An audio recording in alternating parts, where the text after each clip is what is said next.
नमस्कार मित्रों, आज हम बात करने वाले हैं वैदिक ज्योतिष में रत्न का चुनाव कैसे करते हैं। आप सभी का स्वागत है। मेरा नाम है एस्ट्रो शिवम दवे और मेरी चैनल यूट्यूब पर महादेव एस्ट्रोलॉजी आप अवश्य सब्सक्राइब करें। ज्योतिष से संबंधित सभी प्रकार के वीडियो इसमें आपको मिलेंगे। तो वैदिक ज्योतिष के अनुसार रत्न का चुनाव कैसे करें। देखो, कई एस्ट्रोलॉजर है तो वो तो ऐसा बताते हैं, मतलब कि अलग अलग मेथड से सब लोग प्रिडिक्शन करते हैं। जैसे किसी ने वैदिक एस्ट्रोलॉजी भी सीखी है, किसी ने केपी एस्ट्रोलॉजी भी सीखी है, किसी ने कोई और मेथड भी सीखी है।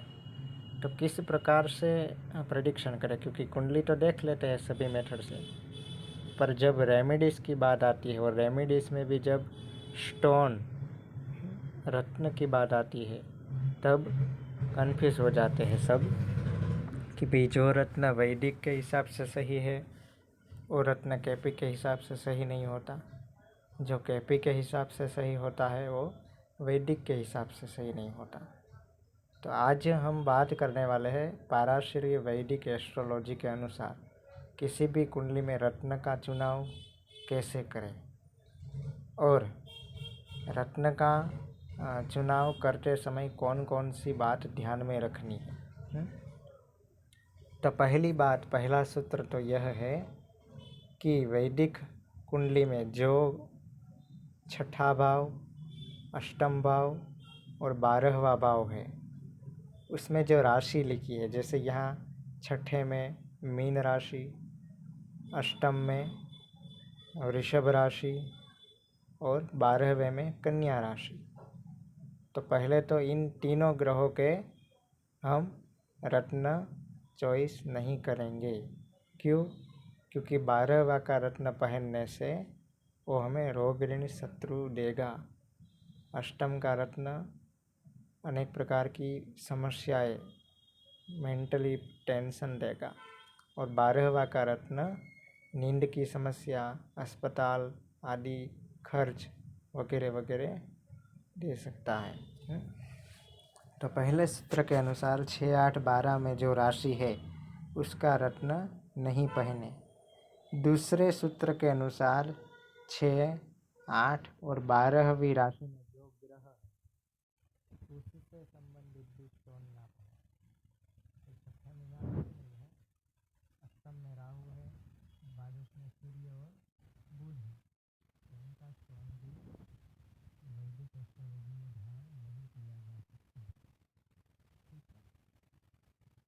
तीसरा सूत्र, जो ग्रह शत्रु राशि में है, जो ग्रह नीच राशि में है उसका भी स्टोन नहीं पहनना चाहता। जो ग्रह शत्रु राशि में बैठा है, जैसे यहाँ चंद्र है तो चंद्र किसकी राशि में है? शत्रु राशि, मतलब उसकी क्या राशि हुई? शत्रु, शनि की राशि, उसका भी स्टोन नहीं पहनते। और जो ग्रह नीच राशि में हो, जैसे कोई भी ग्रह कौन सी राशि में नीच होता है ये आपको पता ही होगा यदि आप वैदिक एस्ट्रोलॉजर है।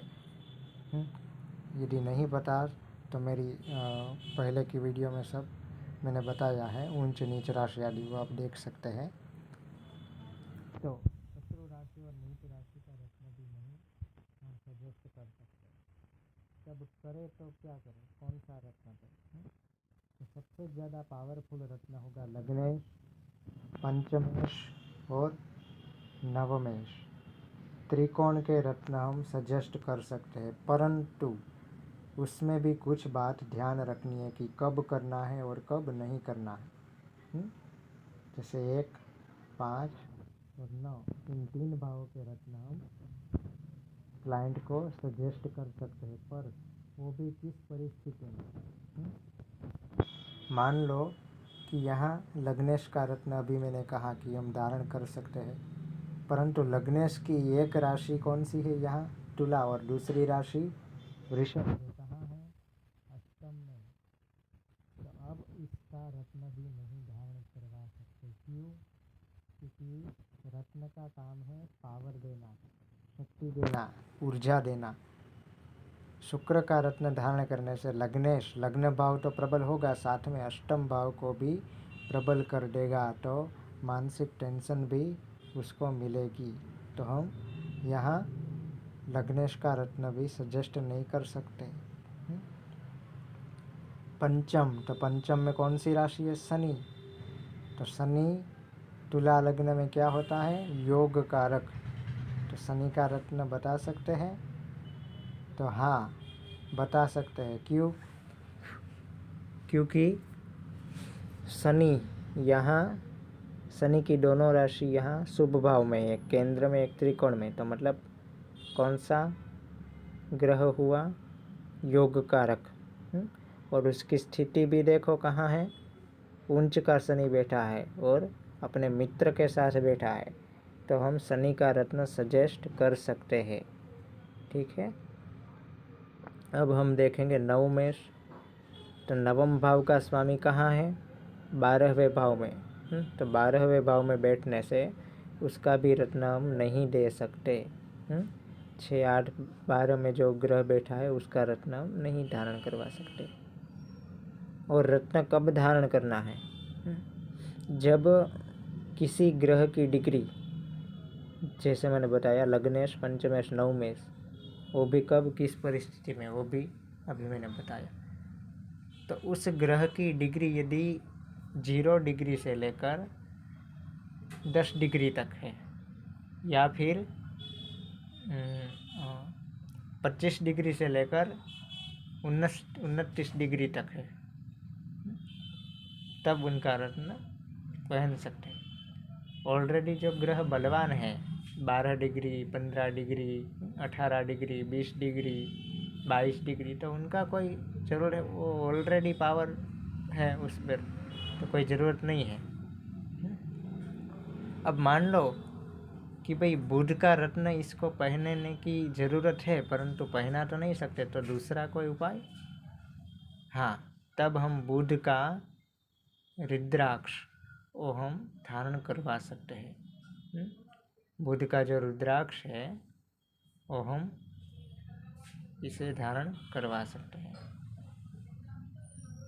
4 मुखी रुद्राक्ष बुध का है, तो हम सजेस्ट कर सकते हैं। जब किसी ग्रह का रत्न नहीं पहना जा सकता तो उसका रुद्राक्ष धारण करवा सकते हैं। ठीक है। 1 से लेकर 14 मुखी तक, 21 मुखी तक रुद्राक्ष है, तो उसके हिसाब से आप धारण करवा सकते हैं। जैसे 1 मुखी सूर्य का, 2 मुखी चंद्र का, 3 मुखी मंगल का, 4 मुखी बुध का, 5 मुखी गुरु का, 6 मुखी शुक्र का, 7 मुखी शनि का, 8 मुखी राहु का और 9 मुखी केतु का। इसके अतिरिक्त भी कुछ अन्य रुद्राक्ष है, वो भी है। इस परिस्थिति में कब पहनाया जाए? 9 रुद्राक्ष 1 से लेकर 9 अंक तक है, वो भी आप देख सकते हैं। और रत्न यदि हम धारण करवा सकते हैं, तो आजकल बाजार में जो रत्न मिलते हैं 200 रुपये वाले, 150 रुपये वाले, तो वो कोई असली पदार्थ नहीं होते, असली पत्थर नहीं है। तो उसके लिए हम क्या कर सकते हैं? उसके लिए हमें रत्न के जो उप रत्न आते हैं वो बेस्ट होते हैं, वो हम पहना सकते हैं। जैसे मोती यदि महंगा मिलता है तो हम मोती के हिसाब से मून स्टोन भी धारण करवा सकते हैं। जैसे हर एक ग्रह का उपरत्न है, वो हम सजेस्ट कर सकते हैं, क्योंकि यदि ओरिजिनल रत्न हम लेने जाएंगे तो वो कैरेट वाइज के हिसाब से 4000 6000 से तो स्टार्ट होगा। तो कोई ऐसा नहीं खरीद सकते, तो उपरत्न सजेस्ट कर सकते हैं। फिर अन्य उपाय है, उन ग्रह के रंगों के कपड़े भी आप धारण करवा सकते हैं जो ग्रह शुभ है कुंडली में। उन ग्रहों के रिलेटिव जो ब्रेसलेट है वो भी आप धारण करवा सकते हैं। तो कुल मिलाकर आज हमने देखा वैदिक कुंडली के अनुसार स्टोन कैसे धारण करवा सकते हैं। अब अगली वीडियो पर मैं ऐसा प्रयत्न करूँगा कि केपी एस्ट्रोलॉजी के अनुसार रत्न का सुझाव कैसे करते हैं। तो आप एक बात ध्यान रखिए, भले ही आप 2-3 पद्धति से कुंडली प्रेडिक्शन कर रहे हो, परंतु जब उपायों की बात आती है तब आपको जिस मेथड पर अत्यधिक विश्वास है, अत्यधिक ट्रस्ट है, जैसे वैदिक, तो वैदिक पर आपका ज़्यादा ट्रस्ट है तो वैदिक के अनुसार ही बताइए। फिर केपी के अनुसार आपको ज़्यादा ट्रस्ट है तो उनके हिसाब से बताइए। सभी विधा अपने आप में श्रेष्ठ है, कोई ऐसी वैसी विद्या नहीं है, सभी विद्या बेस्ट है, अपनी जगह पर श्रेष्ठ है, सभी का एक महत्व है। ठीक है, तो डिपेंड है आप कितना जानते हो, आप किन पर आपका भरोसा है, तो उस हिसाब से आप स्टोन दे सकते हैं। तो आज के वीडियो में इतना ही। और वीडियो एस्ट्रोलॉजी से संबंधित आपको जानना हो, कुंडली प्रेडिक्शन करनी हो, या फिर एस्ट्रोलॉजर के क्लास में आपको ज्वाइन होना हो, तो मेरे व्हाट्सएप नंबर है, वो भी आप ज्वाइन कर सकते हैं। मैं लिख दूंगा नीचे डिस्क्रिप्शन बॉक्स में, तो उस पर से आप मेरा संपर्क कर सकते हैं। ठीक है, ओम नमः शिवाय।